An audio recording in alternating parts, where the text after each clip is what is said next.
کہ ہم صبح کو اٹھتے ہیں تو بہت سارے مختلف عادتوں کے اعتبار سے مختلف طریقے سے اپنی صبح کرتے ہیں۔ میں آپ کو چند عادتیں صبح کرنے والوں کی بتا دوں اور پھر آپ تھوڑا سا جائزہ لینے کی بھی کوشش کریں۔ کسی کے صبح کرنے کی سچویشن ایسی ہوتی ہے کہ وہ صبح کرتا ہے تو آج کے دور کے اعتبار سے سب سے پہلے موبائل اٹھاتا ہے اور میسج دیکھتا ہے، کس کا میسج ہے۔ کچھ لوگ ہوتے ہیں جو صبح اٹھتے ہیں تو اٹھتے ہی بازو میں پڑے ہوئے نیوز پیپر کو اٹھاتے ہیں اور پڑھنا شروع کر دیتے ہیں۔ کچھ لوگ صبح کرتے ہیں، دیہاتوں کے رہنے والے بیڑی سگریٹ تمباکو کے عادی، تو اٹھ کر کے پہلے سگریٹ پیتے نظر آتے ہیں، بیڑی پیتے نظر آتے ہیں۔ تو سب کی صبح کرنے کی مختلف مختلف عادتیں ہیں۔ اب ہم قرآن سے پوچھتے ہیں، اے قرآن تو بتا صبح کیسے کریں؟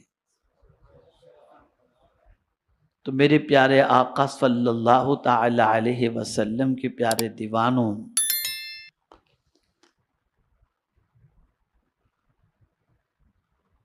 صبح ہوتے ہی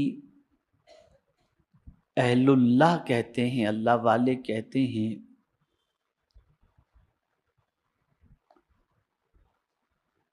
کہ ایسا کوئی دن نہیں جس میں ابن آدم کو صبح ہوئی اور اللہ نے اس پر 10 کام فرض نہ کیے۔ صبح ہوتے کتنے کام فرض نہ کیے ہوں؟ 10۔ پہلی چیز، جب سو کر اٹھے تو اللہ تعالیٰ کا کچھ نہ کچھ ذکر کرے، یہ پہلا کام اس کا۔ اور اس کی دلیل کیا ہے؟ تو قرآن شریف کی یہ عادت، یہ آیت کریمہ، وَسَبِّحْ بِحَمْدِ رَبِّكَ حِينَ تَقُومُ، یعنی اے بندے جب تو صبح اٹھے تو اپنے رب کی حمد کے ساتھ تسبیح کر لے۔ یعنی صبح اٹھ تو اٹھتے ہی پہلے اپنے رب کی حمد کے ساتھ تسبیح کر، یعنی الحمدللہ سبحان اللہ، اٹھتے ہی پہلے یہ کہے۔ نہ موبائل ڈھونڈ، نہ اخبار ڈھونڈ، نہ بیڑی ڈھونڈ، نہ سگریٹ ڈھونڈ۔ آنکھ کھلی جیسے ہی صبح ہوئی، زبان پر پہلے الحمدللہ سبحان اللہ یا سبحان اللہ و بحمدہ اپنی زبان سے کہو۔ یہ پہلا فرض۔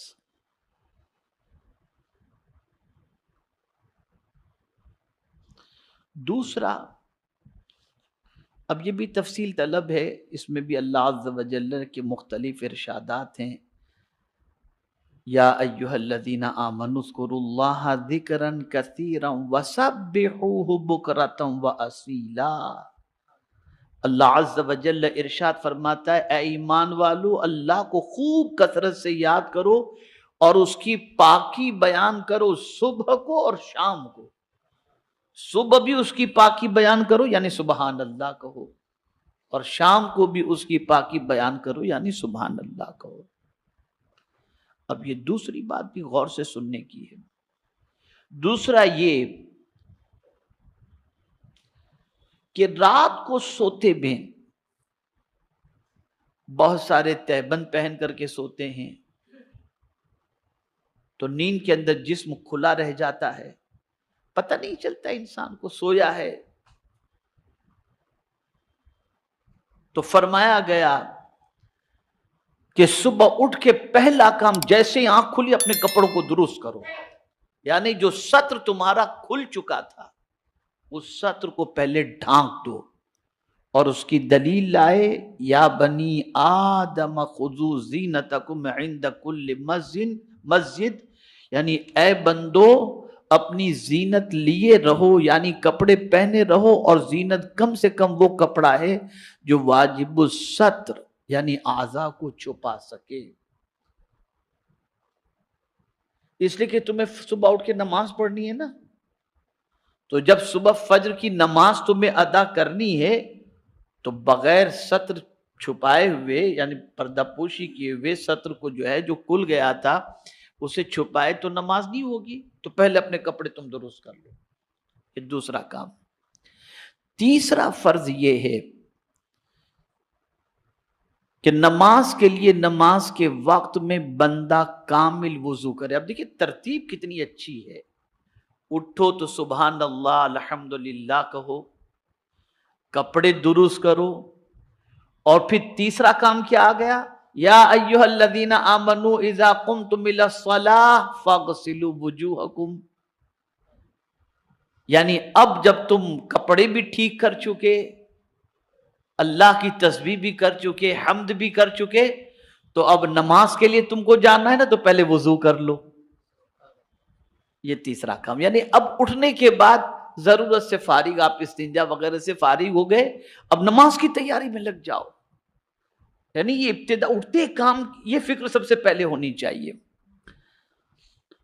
چوتھا فرض، نماز کو نماز کے وقت میں کامل طریقے سے ادا کرو. یہ نہیں کہ فجر کی نماز جانے دو، 10 بجے اٹھ کے پڑھیں گے والی پوزیشن نہیں، 11 بجے اٹھ کے پڑھنے والی پوزیشن نہیں.